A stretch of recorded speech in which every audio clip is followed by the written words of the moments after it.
I stand here today asking for this august body to adjourn in the memory of John Robert Lewis, an American icon, a public servant to the highest esteem, an individual who demonstrated on a daily basis that love will conquer all the evil in the world.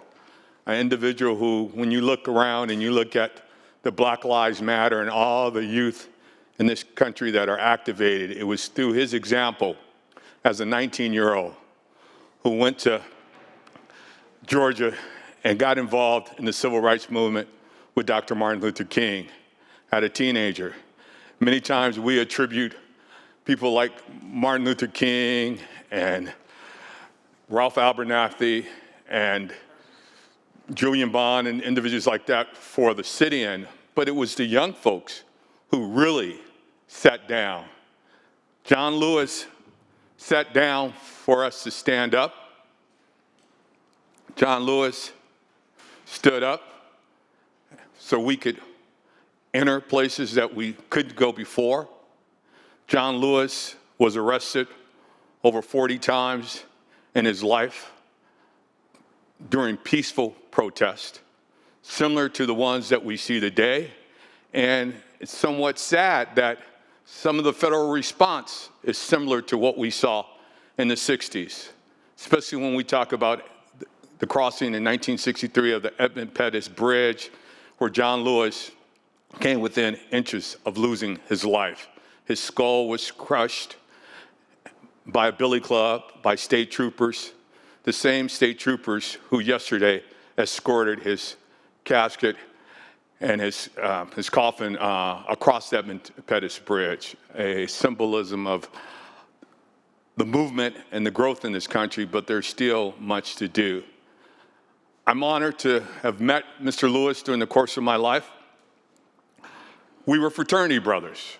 We're proud members of Phi Beta Sigma fraternity, and I was always honored to interact with him, and he would always call me my brother.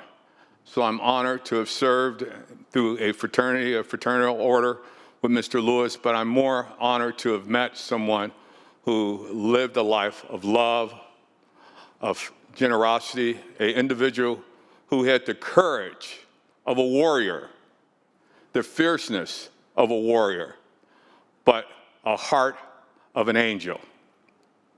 A man who could forgive the KKK individual who nearly beat him to death. Some 40 years later, they met in his office in Washington, D.C., and not only did he forgive him, he hugged him, and he says, "I love you, my brother." That's who John Lewis was, that's who he is, and we should all strive to make this country a better place. An individual, again, who stood for civil rights, voting rights, but most importantly, for human rights. I ask that we adjourn in the honor of John Lewis. Colleagues, I rise to join my colleague in the adjournment of memory of a beloved national hero, U.S. Representative John Robert Lewis. Congressman Lewis was truly a righteous force in our relentless fight for civil rights and liberties. From his leadership during the Bloody Sunday March across the Edmund Pettus Bridge in Selma, to having championed the Equality Act to end discrimination against LGBTQ Americans, Congressman Lewis taught us what bravery looked like and never hesitated in his pursuit of liberty throughout his decades of public service. He also never stopped inspiring future generations.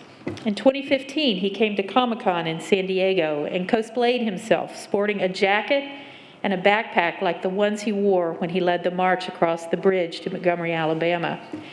Evoking a 25-year-old version of himself, he led a group of children in a march through the convention center, showing them that you don't need a cape or superpowers to be a hero. He repeated that trip and the march the following 2 years. He was an inspiration to me and to all who believe true equality is a cause worthy of sacrifice, and his legacy remains a beacon of hope for all who champion justice.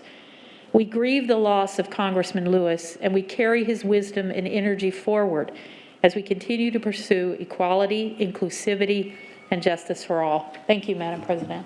I need to also include in all of the words that we're speaking on behalf of Congressman Lewis is the role that he played in raising the profile and the need to include the rights of immigrants in our struggles here in this country.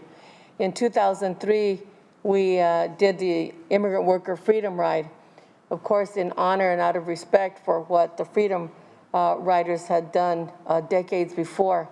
And he did not hesitate to become the national co-chair along with Reverend James Lawson.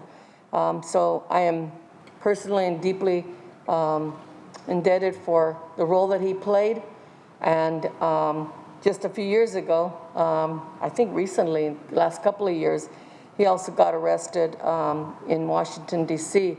on the issues of immigrants' rights as human rights. So we also honor his role in this nation for all people. Thank you.